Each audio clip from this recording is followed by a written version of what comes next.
ओम नमः शिवाय। आज मैं लेके आई हूँ सोमवार व्रत कथा।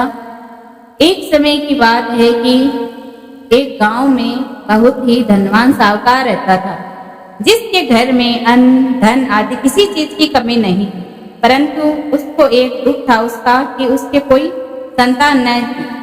वह इसी चिंता में दिन रात रहता था। वह पुत्र की कामना के लिए प्रति सोमवार को शिव जी का व्रत और पूजन किया करता था तथा सायंकाल को शिव मंदिर में जाकर शिव जी के श्रीविग्रह के सामने दीपक जलाया करता था। उसके इस भक्ति भाव को देखकर एक समय श्री पार्वती जी ने शिव जी महाराज से कहा, महाराज, यह साहूकार आपका अन्य भक्त है और सदैव आपका व्रत और पूजन बड़ी श्रद्धा से करता है। इसकी मनोकामना पूर्ण करनी चाहिए। शिव जी ने कहा, हे पार्वती, यह संसार कर्म क्षेत्र है। जैसे किसान खेत में जैसा बीज बोता है वैसा ही फल काटता है, उसी तरह इस संसार में प्राणी जैसे कर्म करते हैं वैसा ही फल भोगते हैं। पार्वती जी ने अत्यंत आग्रह से कहा, महाराज, जब यह आपका अन्य भक्त है और इसको अगर किसी प्रकार का दुख है तो उसका अवश्य दुख दूर करना आपको चाहिए, क्योंकि आप सदैव अपने भक्तों पर दयालु होते हैं और उनके दुखों को दूर करते हैं। यदि आप ऐसा नहीं करेंगे तो मनुष्य आपकी सेवा तथा व्रत क्यों करेंगे? पार्वती जी का ऐसा आग्रह देख शिव जी महाराज कहने लगे, हे पार्वती, इसके कोई पुत्र नहीं है। इसी चिंता में यह अति दुखी रहता है।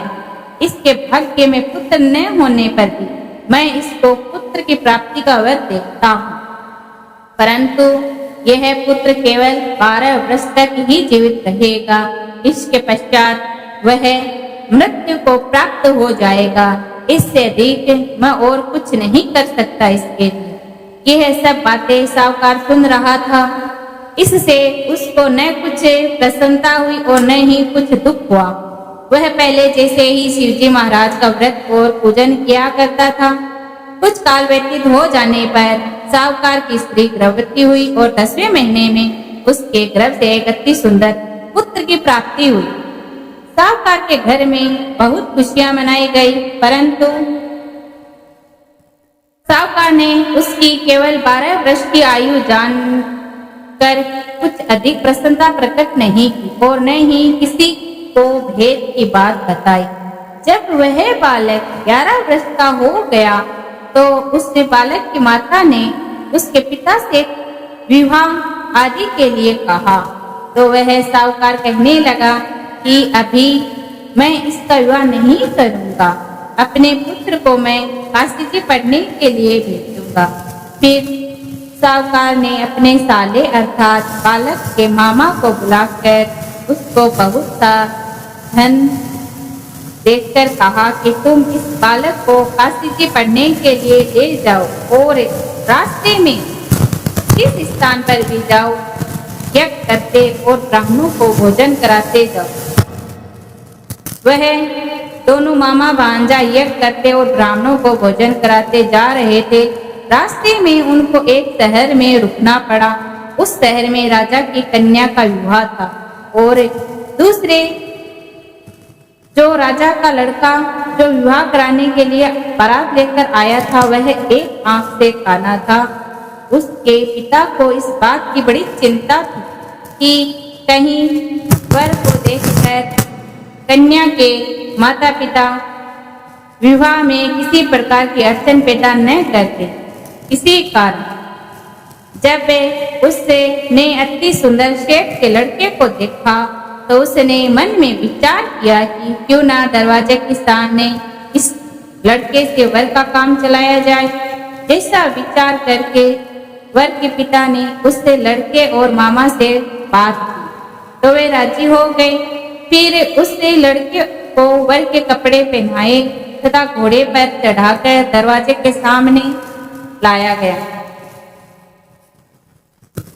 सब कार्य प्रसन्नता से पूर्ण प्रकट कर लिए गए। फिर वर के पिता ने सोचा कि यदि विवाह कार्य इसी लड़के से करा लिया जाए तो क्या बुराई है। ऐसा विचार कर लड़के और उसके मामा ने से कहा यदि आप फेरों का और कन्यादान का काम को भी आप करा दे तो आपकी बड़ी कृपया होगी। मैं इसके बदले में आपको बहुत कुछ धन दूंगा। तो उन्होंने स्वीकार कर लिया।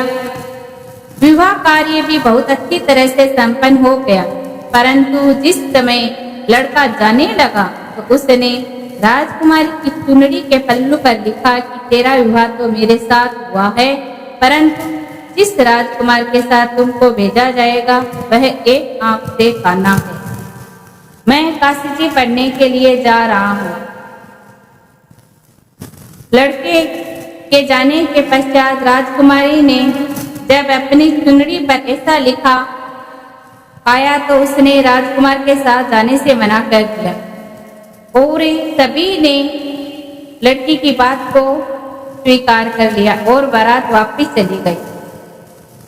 फिर क्या होता है कि वह मामा भांजा यज्ञ करते और ब्राह्मणों को भोजन कराते काशी पहुंच गए।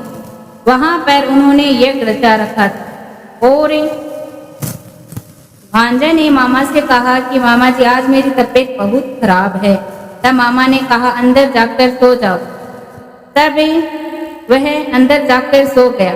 लड़का अंदर जाकर सो गया तो थोड़ी देर में उसके प्राण निकल गए। जब उसके मामा ने आकर देखा तो वह मुर्दा पड़ा। उसको बड़ा दुख हुआ और उसने सोचा कि अगर मैं अभी रोना पीटना मचा दूंगा तो यज्ञ का कार्य अधूरा रह जाएगा। अतः उसने जल्दी से यज्ञ का कार्य समाप्त कर ब्राह्मणों को जाने के बाद रोना पीटना आरंभ कर दिया। संयोगवश उसी समय शिव जी और पार्वती जी उधर से जा रहे थे। जब उन्होंने जोर जोर से रोने की आवाज सुनी तो पार्वती जी कहने लगी, महाराज कोई दुखिया रो रहा है, इसके कष्ट को दूर कीजिए। जब शिवजी पार्वती जी ने पास जाकर देखा तो वही सेठ का लड़का मुर्दा पड़ा है। पार्वती जी कहने लगी, महाराज यह तो उसी सेठ का लड़का है जो आपके वरदान से हुआ था। शिव जी कहने लगे, हे पार्वती इसकी इतनी आयु थी सो ये भोग चुका है। तब पार्वती जी ने कहा, हे महाराज इस बालक को और आयु दो, नहीं तो इसके माता पिता तड़प तड़प कर मर जाएंगे। पार्वती जी के आग्रह करने पर शिव जी ने उसको जीवन वरदान दे दिया और शिव जी पार्वती जी कैलाश चले गए। वह लड़का और मामा भांजा यज्ञ करते और ब्राह्मणों को भोजन कराते गांव को चल पड़े। उसी शहर में रुके जहां उसका विवाह हुआ था और ससुर ने उसको पहचान लिया और घर ले जाकर खातिरदारी की और कन्या को दामाद को विदा किया। वह घर जाने के लिए रास्ते में आए तो मामा ने कहा, मैं पहले जाकर घर खबर कर आता हूँ।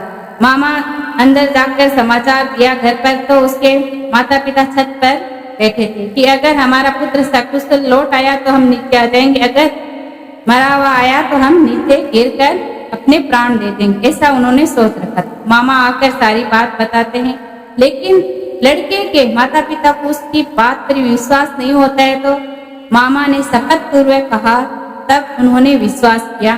फिर वह राजीपुर से नीचे आ जाते और खूब उनका स्वागत किया और शिवजी महाराज की कृपा से वह सुखपूर्वक रहने लगे। बोलो ओम नमः शिवाय।